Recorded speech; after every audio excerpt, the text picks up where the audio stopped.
Hello, Lisa here. Welcome back to my channel and welcome to my November show and tell. I have a big basket of goodies in front of me to talk about and I don't even know where to start. But actually no, I do. I have a list. I always have a list. I'm always very organized. We're going to start with memories. And the memory that I didn't write down but that I don't want to forget to talk about is all the dang flooding.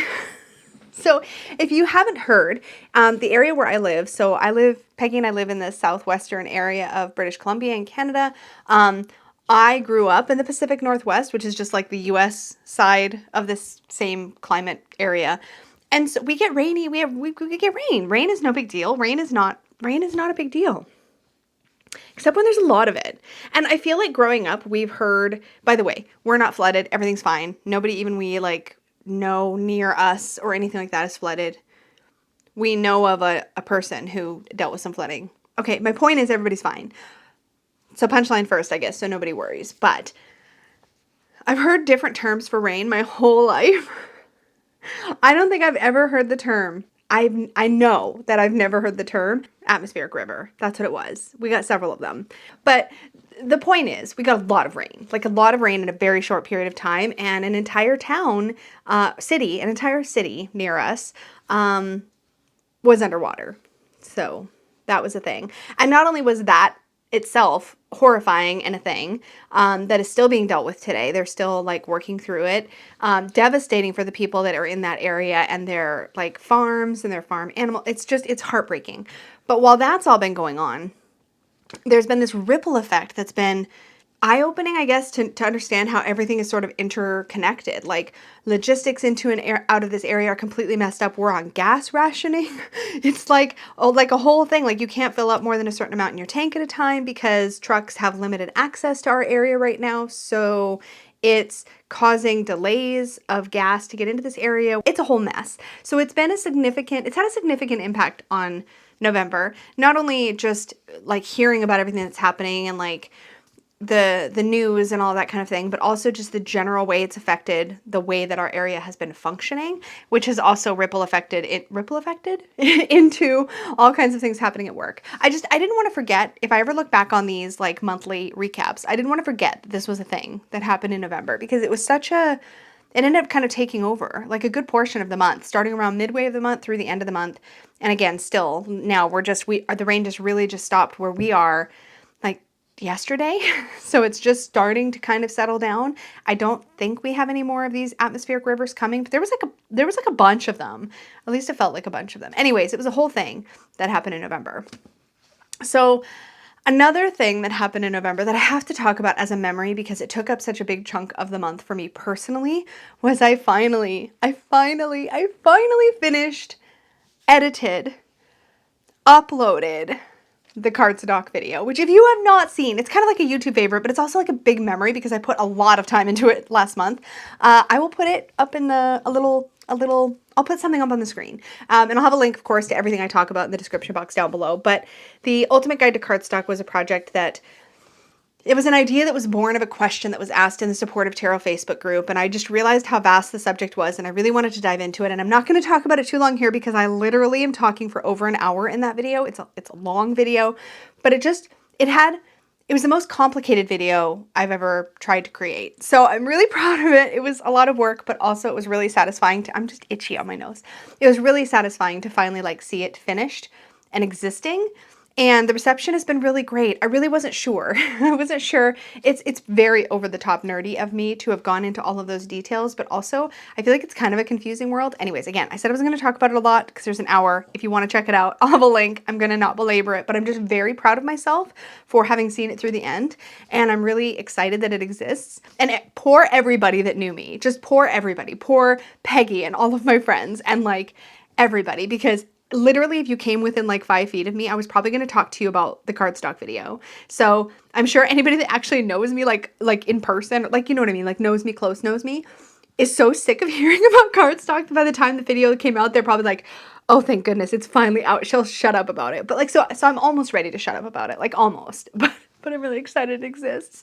So anyways, that was a huge thing for me in November. Peggy and I, and Rose also got to help, made an advent calendar that we ended up giving away last month on in the Supportive Tarot Facebook group, which was really exciting. We do giveaways here on the channel semi-regularly, I would say. We really like doing it, but we hadn't done one just for the Facebook group. If ever, it's been a really long time. I can't really remember, but that was a really fun thing to do. So we did that over there and sent that off to its new home, and that was super fun. Oh yeah. So the last thing, like sort of memories wise in November is, okay, so I started talking about this last month and some of you got really excited, but I started playing Final Fantasy 14 online. It's an MMO, which is a massive multiplayer online video game. Peggy and I, some of you may know, some of you may not know, played World of Warcraft or WoW for a long time, off and on. Like we were very much like on again, off again players, but we were introduced to Final Fantasy 14 online. I'm sure I've had other friends talk to me about it, and I always kind of just, I always play WoW. I play WoW. But Rose brought it up. If you don't know who Rose is, also check out October Show and Tell, because we introduced Rose in that video and talk more about her there. But she's been helping Peggy with her Etsy shop. Anyways, okay, moving on. So she introduced us to Final Fantasy 14 online, like again, and I downloaded it, and then Peggy downloaded it, and we've been playing it. So we started playing it last month, and I am like full into the nerdy like side of it now, and I'm really enjoying it. And it came at like the exact right time when I was looking for something to kind of motivate me to take a little more me time than I have in the past. Like I enjoy YouTube as a form of me time, but if you haven't noticed, I tend to make a lot of content, and I tend to also spend a lot of time in this space, which is good. I enjoy it. It's a fun thing.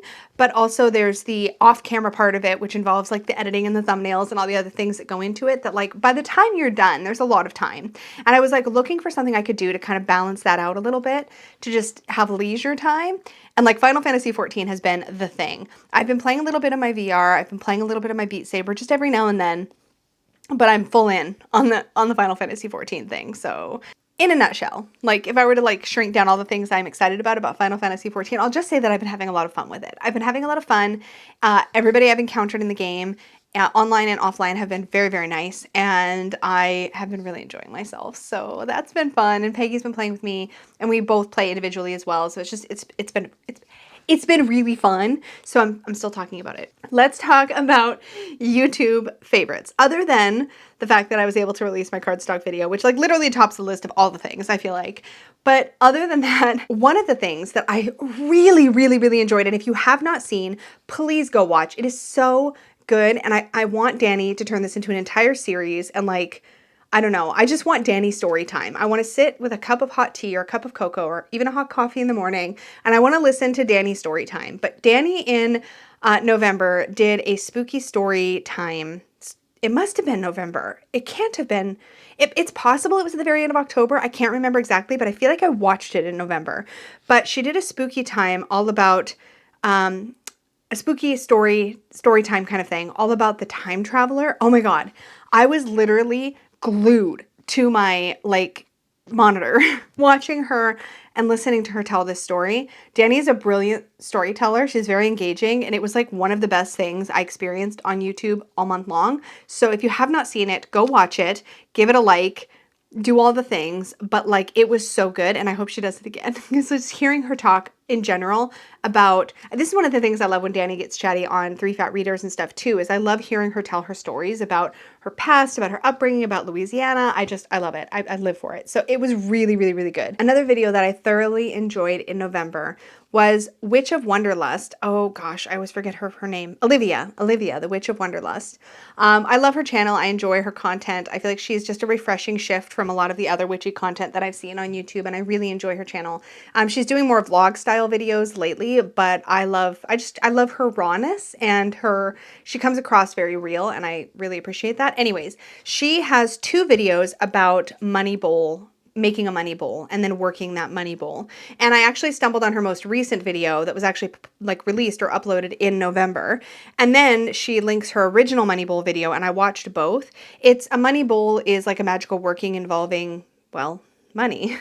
And those videos in combination inspired me to do a very similar working for myself. And I am sharing that working with my Magical Unicorns. If you aren't familiar with my Unicorn Fam membership, the Magical Unicorn tier is the one where I usually do an exclusive video every month about magic or tarot or something like in that world. I think that video is going to be coming out for Magical Unicorns tomorrow at the time you're watching this video. But it was really a fun inspiring ritual, and I'm very rarely am I inspired to do a very similar working to somebody else. Like I don't know if that's entirely true, but like I feel like it's not often that I watch a YouTube video and I'm like, oh, I want to do that spell or whatever. Or like I read a book and I'm like, I want to do that spell. Usually my magic is very organic and very spontaneous, but this just felt really, really right. And I have a lot of blockages and like self-limiting beliefs around money and financial success and that sort of thing. And it was just a really powerful, healthy, cool thing to do. And I really enjoyed Olivia's approach specifically. So I'm going to link both of those videos down below as well so that you can check them out because I thought they were very well done, really easy to follow. And if you're interested in like dipping your toes into money magic, I think it'd be a really great place to start. One more video I want to talk about, and that is Tarot Secret Clementia's video series that she is beginning on tarot and resilience. So this is just a really cool kind of hands-on workshop-y video series. Linda makes very digestible videos. So I found that the first couple videos she released in the series were kind of short, not so in-depth that it's hard to follow, but they were really fun and thought-provoking. So if you're interested in exploring tarot for resilience, I definitely encourage you to check those out. Again, I will have a link to that.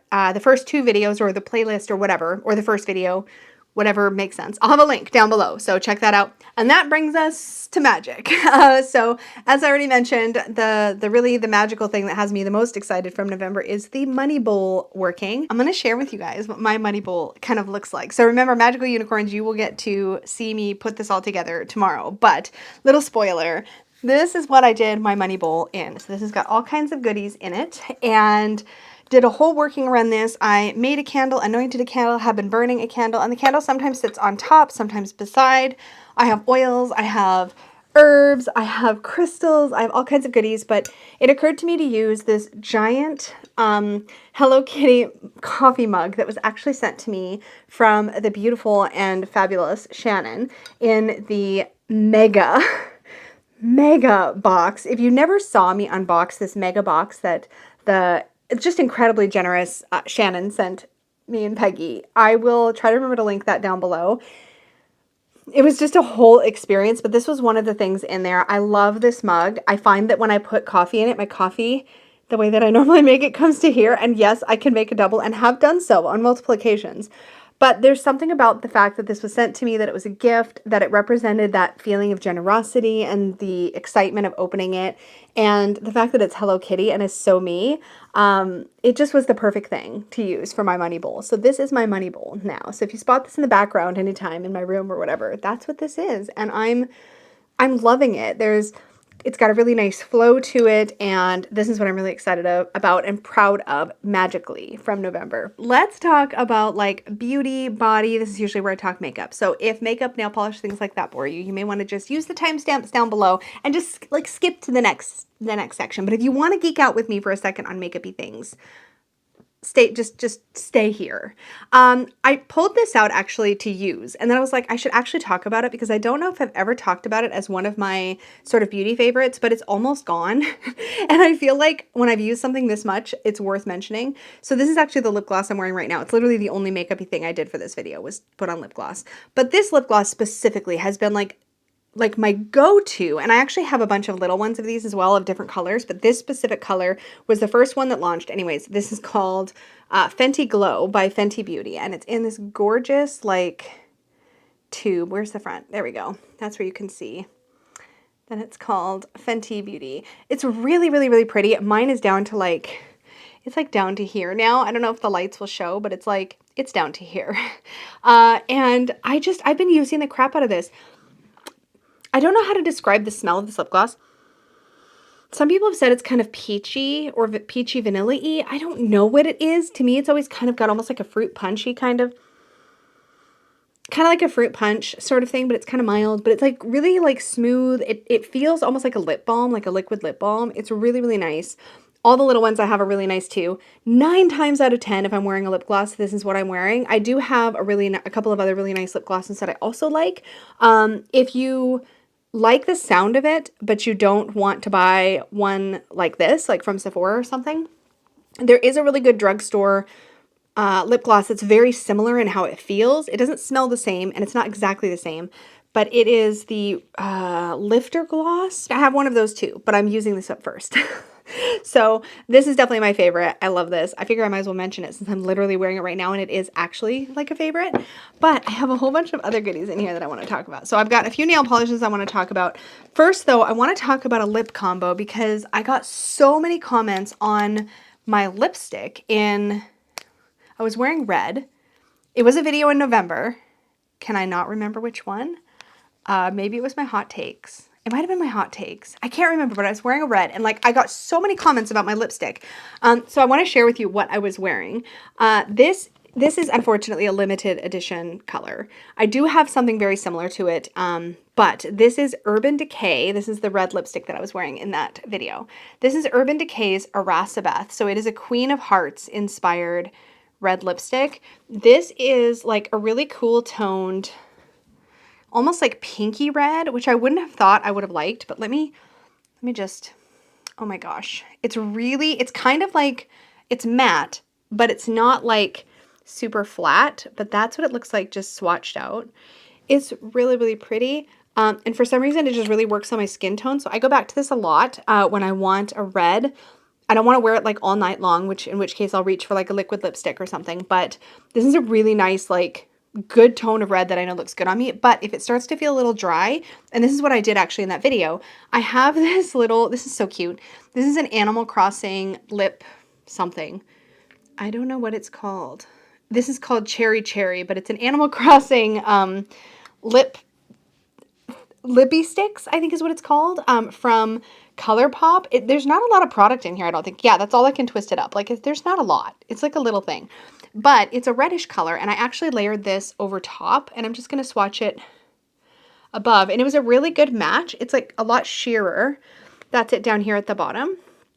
And this over top just gave it a little bit of sheen and made it a little more comfortable. This is actually a pretty comfortable matte lipstick, but I'm not a matte lipstick person. I'm a glossy lips or like cream lipstick person. Anyways, this was what I was wearing in that video when everybody was going gaga for my lips. But this is out of, I was going to say out of print.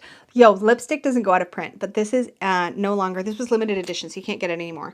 But I'm sure if you look up Urban Decay Erasabeth, you could find some dupes because reds are great. Reds are good. Anyways, that's lipstick. Is that it? That's all that's in the basket. Okay, yes. So nail polish. So you all know I love my Zoya polishes.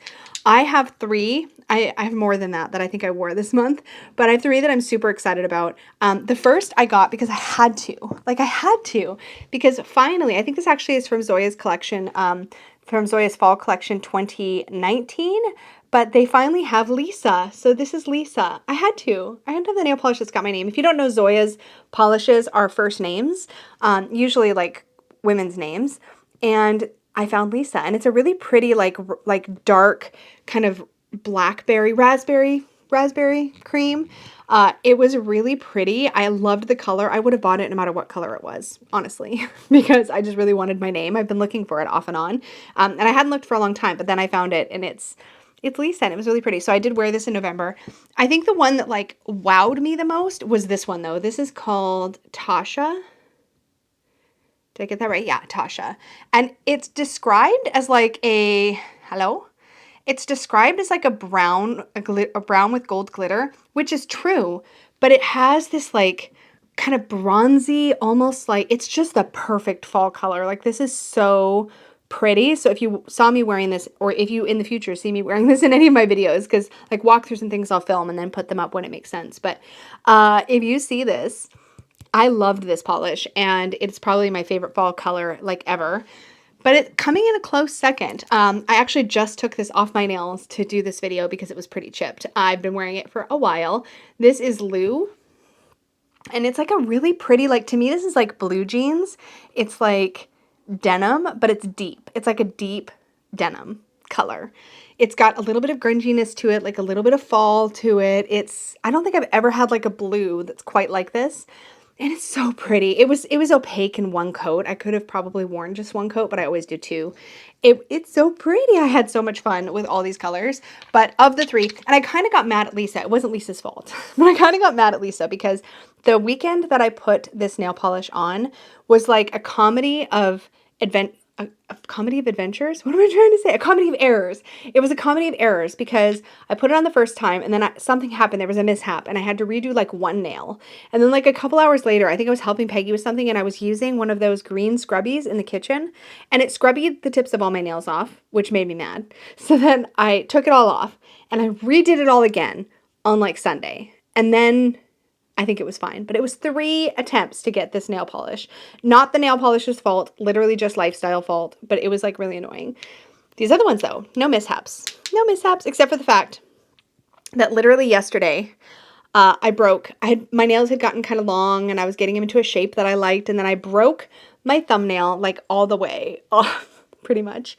I was real cranky. That was earlier today. I was not happy. But anyways, the last beauty thing I want to talk about, because I have to, because I also got in the last 3 Fat Readers. So by the way, always a YouTube fave, 3 Fat Readers. We had a really fun discussion in November. Gosh, I feel like time's going so fast. Anyways, we had a really fun discussion last month, all about all the decks we're thankful for, and it got like sappy and sentimental because that's what we do. It was pretty great. My nose is itchy. My nose is so itchy. This used to happen to me on videos every time. Anyways, got a lot of comments on my eyeshadow because I was trying to match my eyeshadow to this nail polish, and I had gotten this really pretty eyeshadow palette. This is Pat McGrath's Celestial Odyssey. I keep wanting to call it the other one, which was from last year. Y'all, these eyeshadows are so pretty. Let's see if I can do this without blinding you. But the colors that I wore on my eyes that day was, I'm going to swatch them. It's going to be a disaster, but was this color, which is, I forget what it's called. I forget. And this color. Oh my God. I'm going to make a mess. But these 2 colors were the primary eye look. So this one, which is like a black, but it's like also kind of a deep blue. And this one was primarily what I wore. And then I also highlighted a bit with this really pretty kind of pinky like color on my pinky. Pretty, right? I'm going to swatch it on my hand so you can see. And then I don't know what I'm going to do because it's going to be like a huge mess, but that's okay. These eyeshadows are so nice. I have eyeshadow all over my fingers now. Okay, let's see if I can do this. And, oh my God, my fingers are so messy. I might have to get up and go wash. Okay, but that's a terrible, clearly I'm not meant to do this in my life, but those are the colors. So this is the highlight color. That's what I used in the outer corner, and that's what I used all over my eyes, and it was so pretty. And I used it with like a pretty nude kind of like pinky lip. Okay, I'm gonna go wash this off. I'll be right back. Okay, I washed that off, but while I did that, I thought I'd grab that other lip gloss I was telling you about before. So this is the Fenty Gloss Bomb one, and this is the packaging looks like on it's Maybelline, not Revlon, I lied. Maybelline Lifter Gloss. So these are not the same shade. This one's much pinker. I didn't want to get the same shade, but this one is called Petal. And I think they did have something kind of similar to this shade, but like if you look, like this is the doe foot applicator for the Fenty one. It's like a really big, like, I think I like that about it. I don't know. And then this is the one for the lifter gloss. It's like the same. It's like a little bit longer, but it's basically the same. But yeah. Anyway, these both, I feel like this smells better. This smells more like, I don't know, vanilla cupcake, I guess, kind of. But these both feel very similar. They feel very similar. They're like, I think this is kind of a copycat of this, formula-wise. Okay, so if you are not into makeup and you totally skipped that last part, that's probably a good thing because I was talking about makeup for a little bit there. But anyways, let's talk about TV. So TV, movies, that sort of thing. So highlights for me in November, probably. I've been watching a little bit of my old standby trashy soap opera, Young and the Restless, a little bit in November. It's like a guilty pleasure. It's something I go back to every now and again, and it still amazes me when I go back and like some of the same relationship dynamics are still happening, or they're happening again, or like the kids have aged up a whole lot, or like, I don't know, it's a thing. Do you watch soap operas? Do any of you watch soap operas? If you do, or if you ever have, tell me down below. Are you Young and the Restless? Which other ones are still on the air? I never watched any others, to be honest. Not a single one. I only ever watched Young and the Restless because that's what my mom watched. That's what I got used to. Don't know, but I'd be curious. Do you ever watch? Anyways, okay, so I've been watching a little bit of that. I definitely watched a little bit more RuPaul's Drag Race, although not a lot. And the two, I would say, actually, I've also been watching The Voice. Like, shout out if you love The Voice, because holy cow, it's such a fun show. I love it so much. But movie-wise, I actually got to go to the movies twice in November. So Peggy and I met up with the boys and Kim, and we went and saw The Eternals in the theater, which was super fun. Although we went to a theater that we hadn't been to in a really, really long time and realized just how spoiled we are because the theaters around here, you have to have proof of vaccination and all that stuff. It's all very safe. But the theater that we prefer to go to, that we usually go to near us, has like reserved seating. And really nice, like wide, comfy recliner seats where you can put up the middle arm and like cuddle when you watch the movie. And there's like huge spaces in front of you. So like you could probably, it's like instead of having 2 rows of seats like in a standard theater, you have 1 row and all of this space in front of you. It's incredible. It's so spacious and comfortable. I am somebody that does get claustrophobic. So when we went to the like more standard theater, the movie was great. But I was literally like, oh my God, there's people too close. Oh my God, there's people too close. It was weird. It was weird. I wouldn't go back to that theater again by choice, probably, because I'm so spoiled by my local one. But then I got to meet up with a friend, and we went and saw Clifford the Big Red Dog later in November, which was amazing. It was so good. Also, why do kids movies, much like kids books, rip your heart into tiny little pieces just to put it back together again? Like, not that I'm not saying they should leave my heart in little teeny tiny pieces, but like I'd rather them not tear it up in the first place. But that happens a lot with like Disney movies or kids movies or like middle grade books. And like, what is that? Why? I think people just like making like young people cry, and also adults who watch young people things like me. But it was a really good movie and I really love Clifford. It was so cute. And I used to read Clifford books when I was little. So it was like such fun nostalgia to like kind of revisit the idea of him in this movie. It was so good. It was so good. I'll probably watch it again, even though it ripped my heart out a couple times. But that's fine. That's fine. I always know to bring tissues when I go see kids' movies, usually. Anyway, it was fun. Kind of. Mostly. Yes. And the seats were great. The seats were great. All right. So food-wise, probably I would have to say the highlight of November is there is a new little sort of desserty place that opened up right near where Peggy and I live. And it's like basically like a bar themed dessert place. So like lots of bars, like dessert bars. Like they also had other things. They had these incredible like coconut macaroons. They're like coconut cookies. Did I say coconut? I meant to say caramel. Caramel macaroons. So caramel, coconut combined in a delicious like chewy macaroon. Oh my God, they were so good. But the highlight from that place that we got to try was they had a s'mores bar. I am a sucker for s'mores. If you don't know, I love s'mores. I literally put National S'mores Day in my calendar. I love s'mores. And this was the most s'mores-like s'more thing that I've ever had. Like the bottom part of the bar was like actual, like a homemade crushed graham cracker, like crust. Then there was like a layer of like kind of a darkish, probably dark chocolate, like ganache sort of thing. It was like kind of soft, but not like gooey, but like soft. I don't know how else to say it. And then on top of that was this like perfect dollop of marshmallow. Not the chewy kind of marshmallow like you'd get like from a bag of marshmallows, but like handmade marshmallow cream that was the exact right texture to be like soft so that when you bit into it, it didn't all come off the top, but like not so firm that it was like chewy. It was like the perfect thing, and it had been toasted. It was incredible. I need another one right now. It was so good. It's literally the only thing I wrote down, I think. Yep. And it was so good. It was so good. Okay. So that's it for food. Oh my God. Wait, are we already into books and decks and stuff? Oh wait, randoms first. Okay. I had to get out. I'm back now. The first random thing is actually technically an October favorite, but I forgot to mention it in my October show and tell. So I have to mention it now because it was amazing and it was so much fun. And that is my rainbow hat. Isn't this fantastic?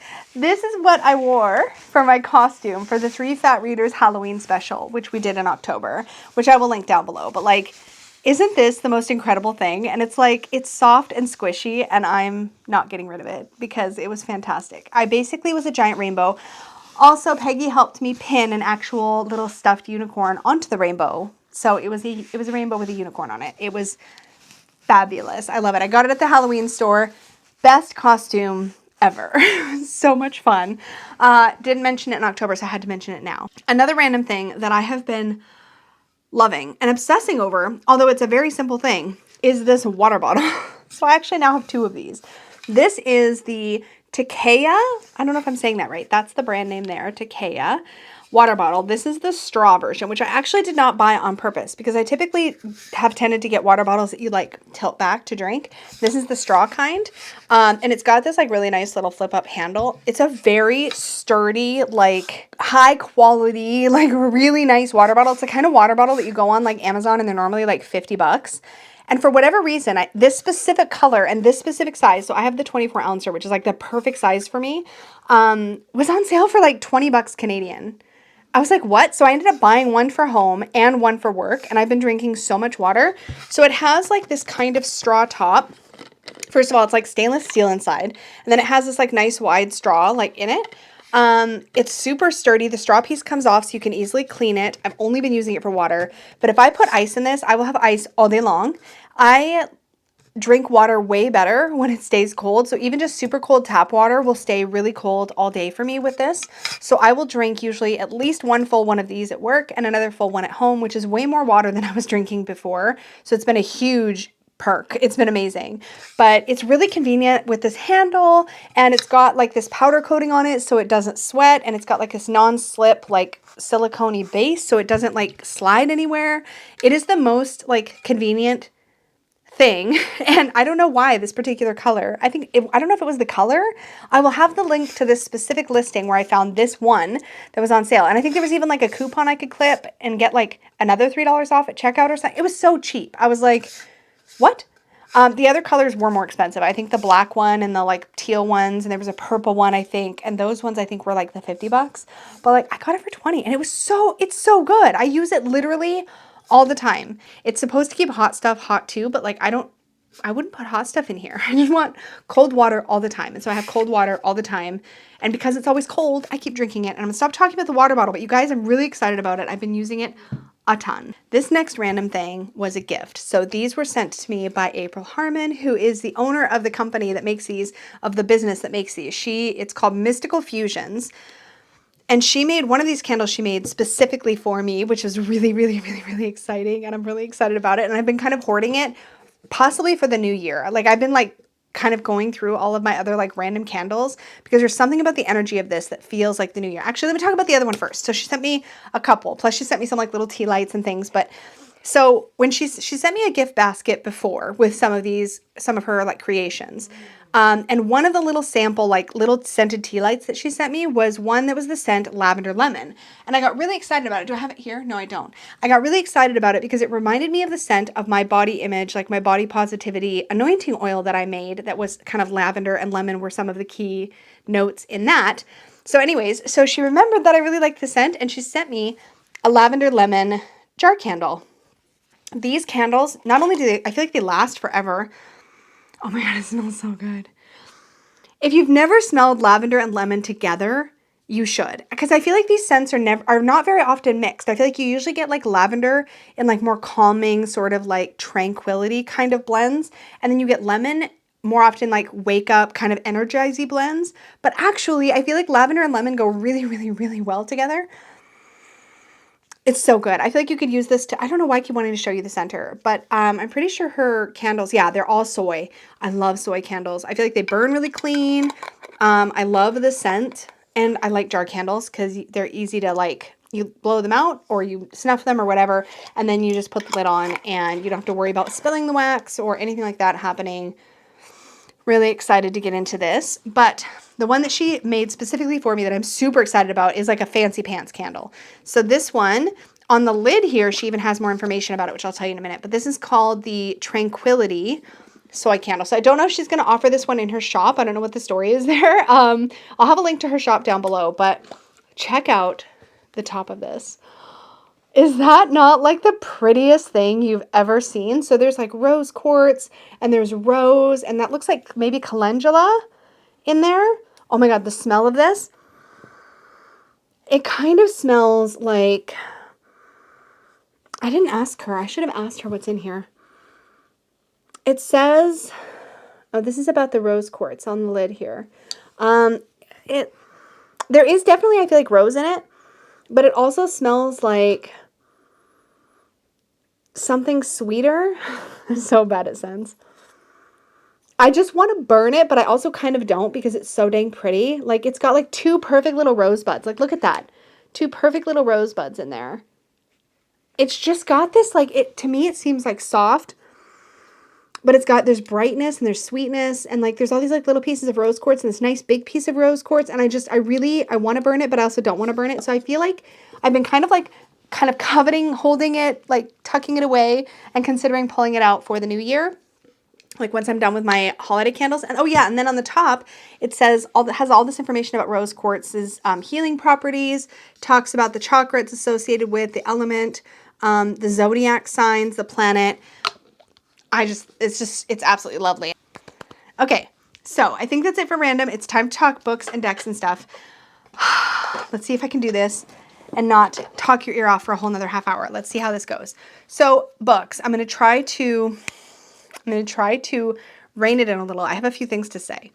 First book that I went back to, I'd paused it during, I don't know where the jacket is. I've got the jacket over there somewhere. I don't know where the dust jacket. I take the dust jackets off when I'm reading. Anyways, this is The Never-Ending Story. The author of this is Michael Ende, and it's translated from the original German by Ralph Mannheim. This is such a lovely book. If you like the original movie, the 1980s like Never-Ending Story movie, you will enjoy this. I think the way that I enjoyed this, possibly more. I actually didn't finish this book. But wait, there's a story. So I loved the first half of the book. So to about like here-ish. So this chunk of the book here, I felt like followed what happens in the movie. And then it just got into a whole bunch of other stuff that I feel like is implied happens in the movie or happens in like a 30 or second or 1 minute like little recap. But it all happens in great detail in the second half. And I started getting into the second half, and for some reason, it just started to feel like a slog. Like, once I got to the point in the story where I knew where the movie was, and it was, like, near the end of the movie, I was just kind of done. And I kept trying to, like, force myself to go back to it, and I'm like, but I'm not enjoying it anymore. Like, it felt like I wanted to kind of revisit the movie in book form, which I got to do in the first half. And then in the second half, it kind of is going off and doing its own thing, which is fine. But it was not holding my attention. But the first half was super fun. So I don't know how to explain it because usually if I DNF a book, it's because I just am not loving it. This, I loved the first half and then I just wasn't loving it. So I don't know what that means about like what I would rate it or anything. Like I don't know. Like, do I recommend? Kind of. But the second half just got really drawn out to me and it just wasn't holding my attention. So I finally gave myself permission to stop reading it. But I was really excited about it, so that was kind of a letdown too. But anyway, the first half, super good, super fun. All right, the next book I read absolutely blew me away. So this was the other book that I read in November. This is called All the Impossible Things by Lindsay Lackey. How do I describe this book? Remember earlier when I was saying that like middle-aged books tend to rip my heart out and then kind of put it back together again? This was like that. It says on the back, "The Grooves are very kind people," Miss Anders said. Red said nothing. "You'll like them." Red said nothing. "They'll be a good fit. You'll see." A good fit? Impossible. Nobody could be a good fit. Nobody except her mother. Red felt the pulse of the wind in her heart. 397 days, she reminded herself. 397 days until Red would be a good fit. I wish I knew exactly what to say about this. I don't want to spoil the story for anybody, but I'll say that this is a story very much about found family. This is a story that deals with the really tough, complicated feelings around somebody, especially a family member, who you love and who you want to be okay and who you want to find a way to have a good relationship with, but you have to come to terms. I don't know. I wish I knew how to describe, other than to say that Red goes on this journey where she's dealing with her own feelings about some of her biological family and also kind of coming to terms with what it means to be part of a different family and like kind of find a home in that way. And it's just, there's also magical elements here. There's some access to magic that Red has. And it's just a really, really beautifully written story that totally takes you on this emotional journey that feels really real and really relatable. I thoroughly enjoyed it. I'm almost out of words. I actually wrote a review on Goodreads. I never write reviews because I feel like I'm terrible at like reviewing books, but there was something really special about this. I wish there was something on here that was like helpful to just go watch some like spoiler-free reviews about this book, or like read some Goodreads spoiler-free reviews about it. If you like sort of touching found family kind of stories, you'll probably really, really enjoy this. Yeah, okay, I'm gonna stop. I said I was gonna try to keep it short and I'm having such a hard time.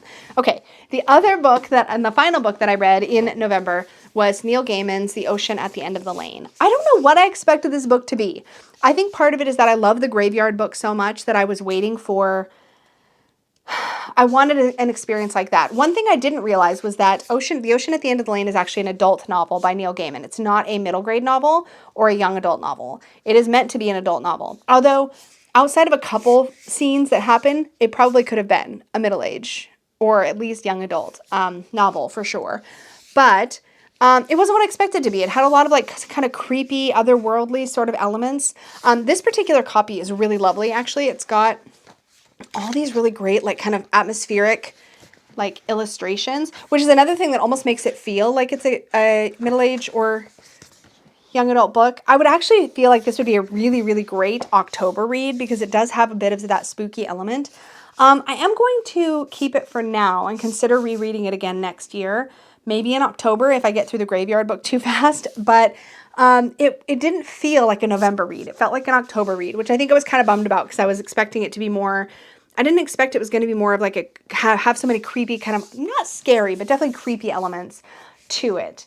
Lots of magic, lots of like kind of trippy stuff. And I had kind of a cool moment because there's a character name that features in this book that reminded me of a character in the Graveyard book. And I actually had to look it up, and it turns out there is a link between the two characters, which is super interesting. So I won't say any more than that, but I'll just, if you've read the Graveyard book and you've enjoyed it, then this might be worth reading. Just be prepared for it to have a very different feel. It doesn't have that sort of like touching, heartwarming, coming of age story kind of feel. It has a very like kind of trip through a whole other world kind of feel. I don't know. Again, I'm not good at reviewing books, but I keep trying. I don't know why. Okay, so that's it for books. I mean, that was a lot. It was like 2.5 books I read in November. We've got to talk about decks because I have so many to talk about, and I am like literally running out of time, or this video is going to be 1,000,000 hours long. So I'm going to try to wrap it up with these decks. So the first deck I want to talk about quickly is the Pocket Wild Unknown Tarot.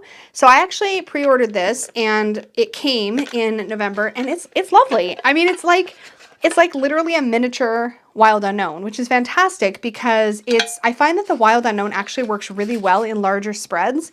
But when I do larger spreads for clients, oftentimes I reach for my smaller or my mini or my pocket decks because they fit on the table better. And so having a little mini Wild Unknown is actually pretty great. The cardstock is nothing to write home about. It is kind of thin but it is a little bit on the papery side feeling.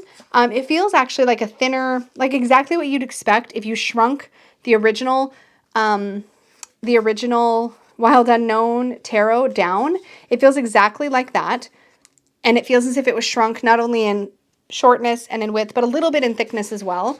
So it does have a slightly thin feel, but I feel like you wouldn't want this any thicker because like, look, it's like the perfect thickness for its size, right? And it might not even be thin. It doesn't feel particularly resilient, but it was fine. Like it shuffled fine. It worked with it fine. It hasn't held any kind of like deformations or like a bow or anything. So it held up fine. And the little guidebook that comes with it is literally a little shrunk down version of like the original Wild Unknown guidebook, which I think is so great. If you remember the original Wild Unknown Tarot guidebook, it didn't have super long entries for each card. So it actually is a great format for shrinking down because it remains very readable and usable in this size. But it's so petite and lovely, and obviously very sturdy to be able to just pop this in a tin and take it with you. So I'm really glad that I picked it up. I think it was really inexpensive. So I'll have a link to this down below. I think this is a great little buy if you like the Wild Unknown. Another tin deck that came into my life quite unexpectedly, actually, is My heart. The Roots and Wings mini Oracle deck. This is also in a tin. This was actually sent to me by my friend who had picked this up and asked me, she said she wasn't working with it and asked me if I wanted it. And I said, absolutely yes. I freaking love the full-size Roots and Wings. This is probably my favorite Oracle deck, I would say, of all time, as far as like just a general good reading Oracle deck. And you can tell, like mine has a bow. This is my full size. It gets a lot of use because it is so intuitive and it just feels like it matches with so many different decks. And like when it comes to just cards, when I want to get a good reading, this works very much like a tarot deck for me. I love it. It's so good. It's so universal. I love the full size. And I've low-key had the tinned version or the mini version on my list for a really long time, but I keep talking myself out of it because I'm like, I already have it. But now I have it. The backs are different. What I love the most, though, is that the cardstock is different. It's thinner. It's smooth. It is not rose petally. So it shuffles so nice. It's like the perfect shuffle. It's the perfect shuffle.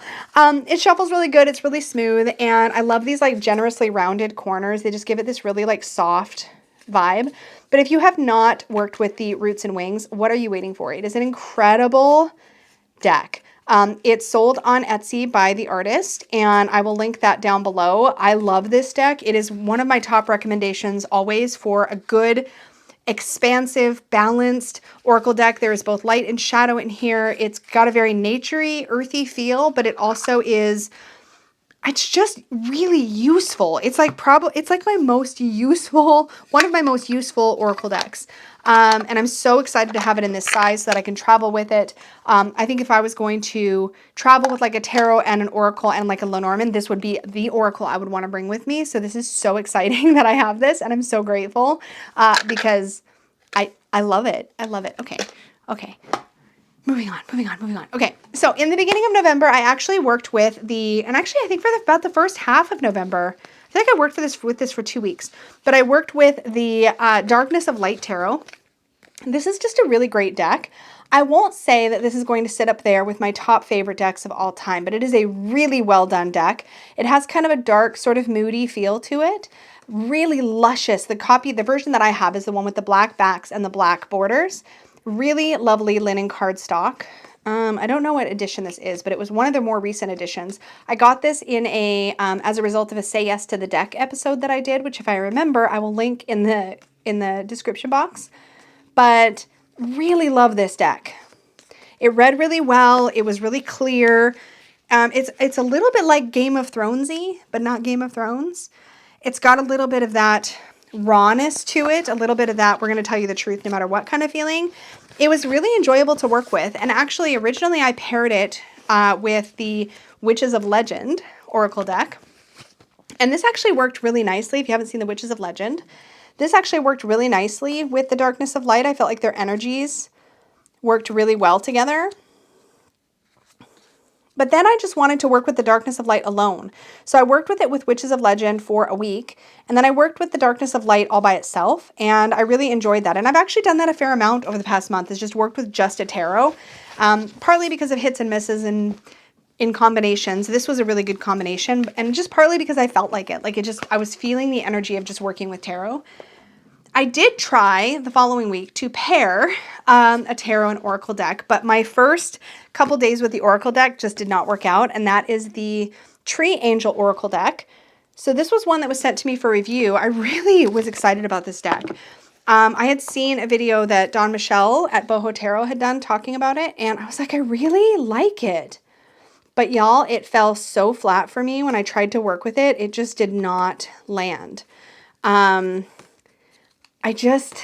I don't know if this one's going to ultimately stay in my collection. I felt completely uninspired. It just felt too distant from me in a way. I don't know why that is. I felt like the guidebook was really substantial and well done. I don't think objectively there was anything wrong with it. It's got really pretty backs too. Check that out. And it does have this really beautiful like tree angel kind of energy. It's lovely, but it just was not. It was just not doing whatever I needed it to do for me. And so I just was like, nope, not interested. So I immediately pretty much stopped working with it and just put it away. So that was kind of a flop for me, unfortunately. And I haven't decided what comes next for me in this deck. I'll keep you guys posted, but I was a little bit disappointed by how that one actually worked in practice.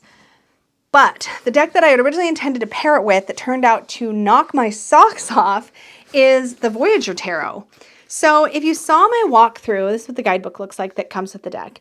If you saw my walkthrough of this deck, you may have heard me talk about the story, why I got this. I got it partly actually mostly for nostalgia. It was an inexpensive deck. It was the first deck that I ever received a tarot reading with. Let's see if I can get the glare off of it. It's very, very busy and it's very old school. Like this deck has been around for a while. And it's this very kind of original kind of cut paper layered collage. This is not digital collage. This is like the way collage used to be. It's got a lot going on in the cards. And I kind of think it's like subjectively, I guess, I kind of think it's a little bit ugly. Not going to lie. However, did I have the most incredible experience actually working with this deck? I felt like it was just giving me so much. It's a very well thought out deck.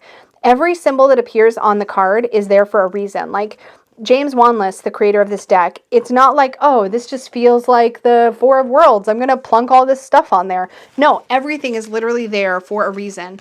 And what I really love is that in the little guidebook that comes with this deck, often you know exactly what that reason is because he'll tell you in the guidebook, like, oh, you'll see this and that's for this, and you'll see that in the card and it's for that.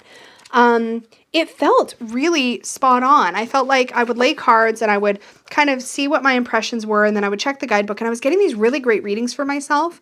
If anything, I thought this would be an excellent reader for like intuitive readings where I could just pull them and kind of see which symbol draws me, and I still think that it'll work really great that way. But I haven't even done that yet because I got so much out of just working with it in a very traditional kind of basic way for myself, which was pulling like energy obstacle advice readings and just referring to the guidebook and journaling about whatever came through based on what I read. I felt like there was a lot to reflect on whenever I pulled cards with this deck. I felt like between the imagery and what the guidebook had to say, I felt like there was always like a good jumping off point for me to reflect. And I loved that about this deck. The only thing I don't love about this deck is that it's just poorly made, in my opinion. There's some unevenness in the cards and the way that they're cut. The corners, I don't know if you can tell. I'm going to try to zoom you in so you can tell.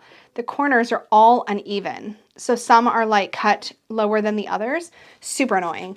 I may at some point trim just enough off of this deck to try to even it up, but because it's starting uneven, at least a little bit, I don't know if that will actually help anything, so I may just not bother.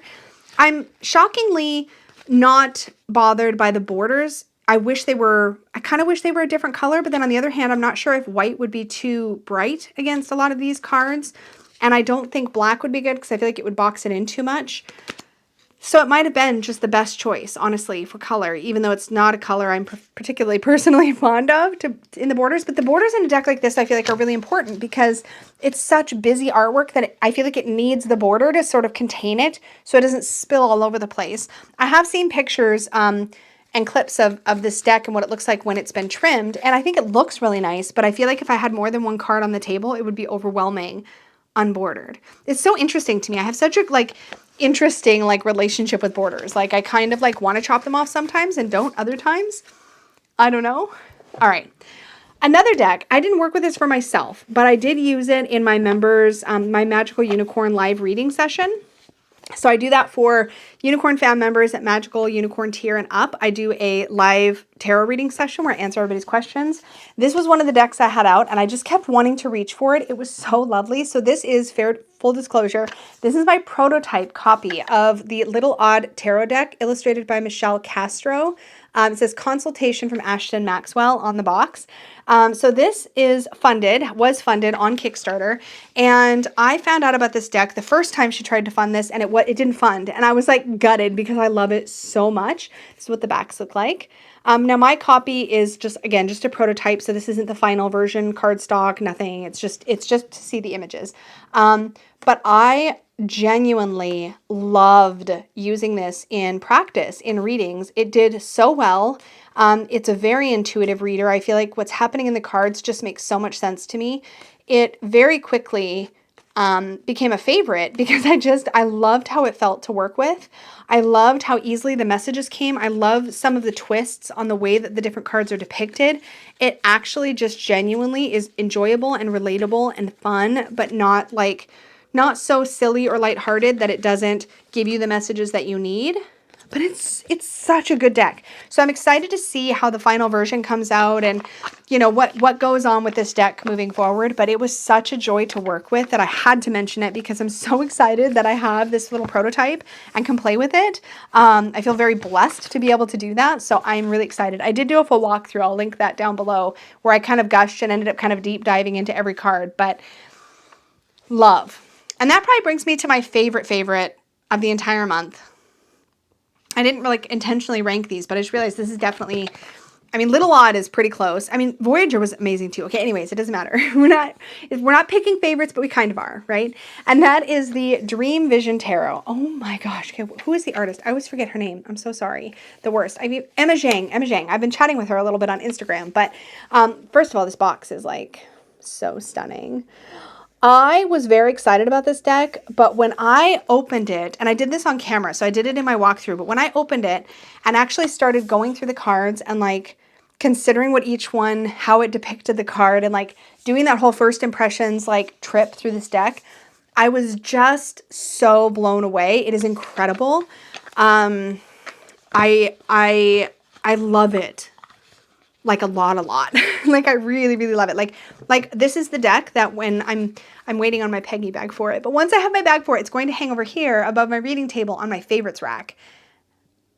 This is such, I can't describe the bond I feel with this deck already, but I feel such a bond to it. So this is what the backings look like. It's very kind of like trippy. And this art style, and by the way, hello, holographic. I mean, I gushed about it in my video, so I won't go on and on, but it's very ethereal. It's very, it's definitely got a dreamlike quality, but to me, it literally feels like you are working with those high energies, those crown chakra energies. It feels like a discussion with the spirit realm. And not in that way, how do I describe this? It doesn't feel like Emma Zhang told me that this was inspired by her actual dreams and by her actual work with her spirit guides. It's very powerful in that way. But for me, it feels like a discussion with a completely other realm. Not, and again, how do I say this? Like not in the way that it would feel like an angelic realm. Not in the way where it would feel like connecting with my own personal spirit guides, but literally like connecting to a realm of wisdom. Maybe that's the best way I can say it. I gushed and gushed in my walkthrough because I was so blown away and so excited. But the use of color excites me. The way that the characters interplay excites me. The up close and personal feeling of a lot of these characters really excites me. There's just so much about this deck that I thoroughly love. There was like 2 cards in the entire deck that I struggled with when I was first doing the walkthrough, and I actually chatted with Emma about both of them. The 7 of Wands and the 5 of Swords. And I even asked you guys actually in my video quite a bit about the 5 of Swords and got some really great feedback that helped me a lot because I was just having trouble with like almost like an optical illusion effect that the card was giving me. But once I got through on those 2 cards, like it's been seamless. And working with this deck, I don't know how, I just didn't want to put it away. It was absolutely incredible. It gave me just the most potent readings. They felt like they spoke directly to me. When I journaled my readings from this deck, I just wanted to write and write and write and write. And to me, that is a really good sign. It means that I'm connected to this artwork, that it's speaking to me. I could not be more thrilled with this deck, and I'm so glad because I actually backed this deck and another deck fairly close together. And the first deck, I didn't end up gelling with as much. And then this one came in and it was so amazing, my connection to it. You know how sometimes you like get a new deck and maybe it's not like the perfect fit for you, but you get it, you're so excited to get it, and then you're kind of sad that it's not hitting you the way that you hoped it would or the way that you thought it would. That feeling followed by finding a deck where you think it's probably going to be okay, but then you get it and it completely blows you out of the water. It was just such an interesting kind of energetic, emotional roller coaster, for lack of a better way to express it, to work with that deck. But I love it. And again, if you want to hear me like gush and gush about the Dream Vision Tarot, which is, did I even say the name? Yeah. The Dream Vision Tarot, which is this one, or the Little Odd Tarot deck, I have full walkthroughs. I'll link them down below. But I just, favorite decks of the month for sure. And the Voyager Tarot just really surprised me. I'm a little tempted to, there's a bigger guidebook you can get for the Voyager Tarot, and I'm a little tempted to pick that up. I'm hesitating because there's other things I want to study, and I also don't want to mess up my original bond with the Voyager Tarot by adding a layer of like more stuff to it. So I'm considering holding off, is I guess the point of that. But those are my babbles about all of the things, all the books and the candles and the makeup and the magic and the YouTubey things. I'm sure I've missed stuff. I always do. And as always, I'll have links to everything I've talked about that I can find or that I have access to in the description box down below. Thank you for hanging out with me for this video. I love making this video every month. Anyways, I am up way past my bedtime, so I'm going to wrap this one up. Thank you for hanging out with me. As always, please do remember to click the like button. If you enjoyed this video or you found value in it, subscribe if you're new here, if you want to see more videos of me babbling about all the things that I am excited about, because that's what I do here a lot. And don't forget to click the notification bell if you want to be notified of all my future videos and my live streams. And if you want to learn more about Unicorn Fam channel membership, I just offer bonus extra content to members. Then check that out. There will be a link to that as well in the description box down below. Just scroll past all the regular linky things and you'll find a little invitation to check out the Unicorn Fam membership. So that is it for this video. Thank you all so much, and may your magic always shine from the inside out. Bye, guys. It was like, no, Shayla, you can't go in my closet. Sit down. Good girl. She's like, I would like to go in your closet now. I'm like, you don't need to go in my closet.